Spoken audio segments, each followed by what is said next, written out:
Hiya, Drew. Hey, Luke. You're 10 now. I've been wanting to do this for a while, Luke. Since your dad said your birthday is coming. And I heard you got a special gift. A bead. A blue bead. So, not unlike this one, which your dad will recognize from the last time we were together in Portland. This story is one small blue bead, and Judy bought this book many years ago, and I liked it very much, and I hope you do too. I always say that I am not a actor, a professional reader, but if I'm too concerned about what you or your dad or your mom think, or other people think about if I'm good or not, then I will be a prisoner, in a sense, to them. I won't be free to just be with this book and with the reading of it to you. One small blue bead, a turquoise bead, no larger than an apple seed. You might not notice a thing so small. You might walk by and not see it at all, though it shines as blue as a piece of the sky and bright as the flash of an eagle's eye. When men still lived in cliffs and caves and great beasts roamed the land, there was a boy who held this bead clutched tightly in his hand. Now it lies forgotten in the desert sand. This, Luke, is what the old people told me when I was young. So how long has it been there? Who can say? Maybe 10,000 years. And one long day. For this is a wide and lonely land where hardly a footstep disturbs the sand and few people happen to pass. A certain clump of tall, dry grass that hides this bit of blue. But someone will find it. Will that someone be you? Here's a map to follow. It's drawn to show where men went wandering ages ago. And if it leads you to the bead, then there in the sand, before you stoop beside it, or take it in your hand, look off into the desert sky. Watch the eagles floating high. Listen to the wind and try to let time blow away, back to a dim and ancient day. Back to a boy, naked and brown in the sun. Can't you almost see him leap? Can't you almost see him run? He's as fast as a rabbit, wary as a deer. He moves like a shadow when danger comes near. Yes, this is the boy who once stood here, where the turquoise bead now lies. He has no name. Let's just call him Boy. But he had dreams in his eyes. Go back with him, back to a night when cold rain was falling, and in the wind there came the whine of a wolf cub calling. Calling. A band of men sat huddled in a cave where coals of fire glowed warm and red. A boy, the boy, our boy, lay curled on a bed of leaves. But he sat up when an old man said, "This thought keeps spinning in my head. There must be caves just like our own somewhere, and other axes made of stone somewhere, and other men like me." The others only laughed. "What foolish talk, old man? We've been the only people since time began. There are no people anywhere but here." Boy's mother blinked her eyes in fear. "I'm afraid," she said, "to think of strangers coming near."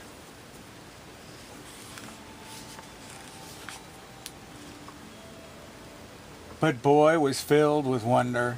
This new thought was a thunder in his mind. can there be far from this cave a boy like me? A far, pale star fell through the night, and the old man watched. The streak of light, it flamed and died on the other side of the world. I want to go there and see, he said. I want to know what's over there. I want to wander everywhere. I'll search for men in far-off places. I'll touch their hands. I'll see their faces. But the other said, no, you cannot go. Each man here has work to do. Who would do your share for you? Not I, they said, not I. Besides, they said, why should anyone want to go? What is there to know that we don't know? We found berries and seeds to make children grow. We found where the cold, sweet waters flow. We've learned to make fire glow. Here we have shelter from the wind and rain. Here we look down on a grassy plain. How could life be better anywhere? Why go searching far away over there? The fire burned low, and still they talked, and still the men said no, and still the old man told them how much he longed to go. I'll do your share. I'll work hard and long. I'll try to keep you lucky with my good luck song. Oh, they turned to Boy with looks of surprise, for he had always been a lazy boy with lazy, laughing eyes. If you sent him to hunt wildcats, he'd just play with butterflies. But the boy who stood there, so straight and tall, didn't even look like the same boy at all. Boy stood alone. His words at first came shy and slow. I think that there is something that just tells a man to go in search of people who may not be, in search of places he may not see. Still, he has to search. That's clear to me. Old man, I'll tend your fire while you're away. I'll walk your path. I'll hunt each day. The others asked, do you swear to do the work of two? The boy looked at the old man. Then he nodded his head. You can go where you like, old man, they said. So he walked off alone, taking only his dreams. The people said wisely, how foolish he seems. But Boy clambered up a hill to watch him out of sight. Once he smiled, once he waved, then he sang with all his might. He sang his good luck song to speed that old man's feet along like happy birds in flight. Now Boy must do the work of two. His day begins while the moon still shines, and he wakes to the sound of the coyote whines. And Boy seems weak and very small, where the storms are fierce and the rocks are tall, but he loves the sound of the wind's wild call, and he likes to crouch on a canyon wall near an eagle's nest. And best of all, he likes to dream the old man's dream of people scattered wide. I wonder if on some far hillside there is a boy who sits alone and thinks the same thoughts of my own. I wonder if he wonders if there's a boy with thoughts like this, like his. I'd like to tell him that there is, and I'm that boy.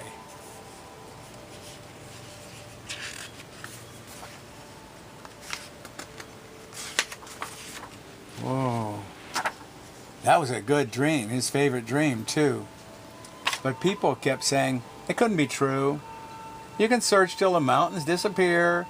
The only men you'll find are here. Let them talk. Let them talk. Boy doesn't care. He's too busy hunting the fox in his lair, and he's too busy gathering berries and seeds, and the roots man eats, and the stones he needs for weapons and tools, and he's too busy fishing in still, bright pools. Now anytime you want boy, you have to look fast, or he's leaping the bushes, flashing on past. But all of the work he did, day after day, the hardest work was waiting for the time to pass away. For no old man came walking up the hill, and people told boy, we know he never will. Full moons came and went, now bees followed the clover's scent. Rabbits found holes to spend their winter in, and boy wrapped warm in gray wolf skin. And summer winds came back and filled the sky, and lifted small birds as they learned to fly. But no old man came through the mountain pass. What sounded like his whistle was just wind in the grass. But now boy heard people saying that the tribe must wander on. He knew then that hope was almost gone. We need a new, wide hunting ground. Some far valley, we'll hear a sound of mammoths trumpeting in the night, where the sky is full of birds and bison roam in herds, and the fish in the lake flash bright. They all said, yes, for our hunters bring home less and less. We must move on. The boy said, how will the old man ever guess which way through all the wilderness we have gone? Forget him, boy. We must move on. We'll be gone when the first light of dawn touches the sky. Boy didn't argue. Boy didn't cry.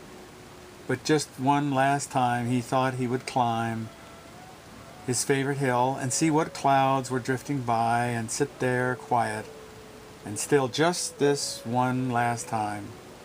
But look, there, by those faraway trees, something moves.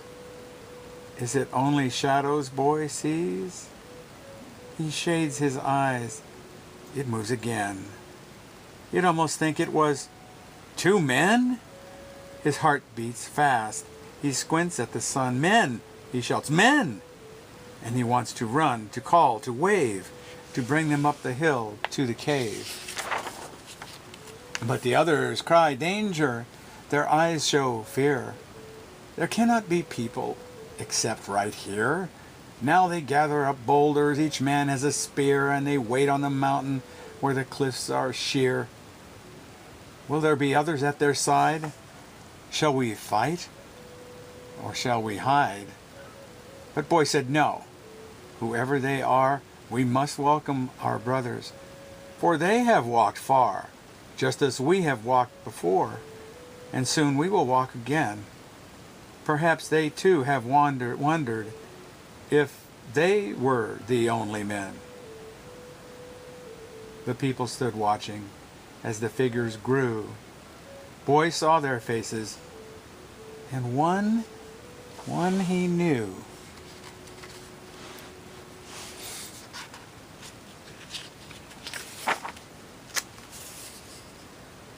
Suddenly, the old man's whistle was heard.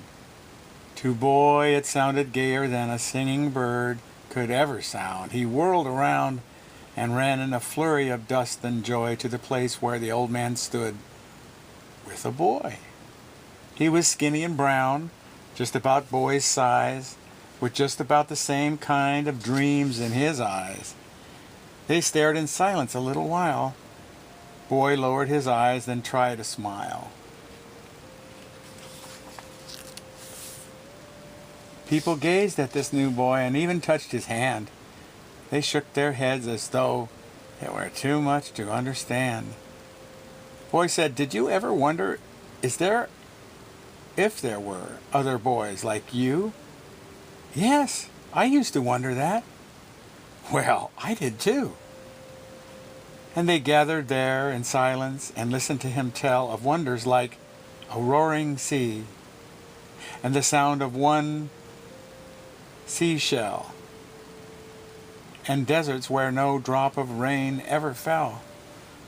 He had seen drawings scratched in rocks, needles made of bone, red and yellow paint, points and knives of stone, and here and there restless roaming bands of men who walked the wide and lonely land. Around his neck, the new boy wore something they had never seen before. It was tied with a reed, one small blue bead, a turquoise bead, no larger than an apple seed. He said to Boy, "This is for you. Did you ever see a blue so blue? Look how it holds the color of the sky. It's like a flower that will never die." Boy took the bead and held it tight and looked at it in every light and said, "I'll wear it day and night, and I'll never feel alone again, for any good thing can happen when the world is full of tribes of men, men who know that they have brothers. The bead reminds me of those others everywhere. It makes me dare wonderful things, and my heart sings my good luck song." And soon enough, his song was heard on many a misty hilltop by many a startled bird, for the tribe set out at the break of day, Boy and the old man leading the way. They passed by nameless canyons and saw rivers flow. They followed mountain ridges into the valleys below, and way was rocky and hard and slow, for that's the only way the tribe of men could go in that distant time when Boy went walking across this land, holding a blue bead in his hand. Now the blue bead lies in a sandy place where the winter weeds all look like lace, and a gopher sits with the sun in his face, looking out over the desert land while eagles drop shadows on the white, hot sand. If you find it, please take care not to leave it just anywhere, for the boy, named Boy, would be happy to know that his bead goes with you wherever you go.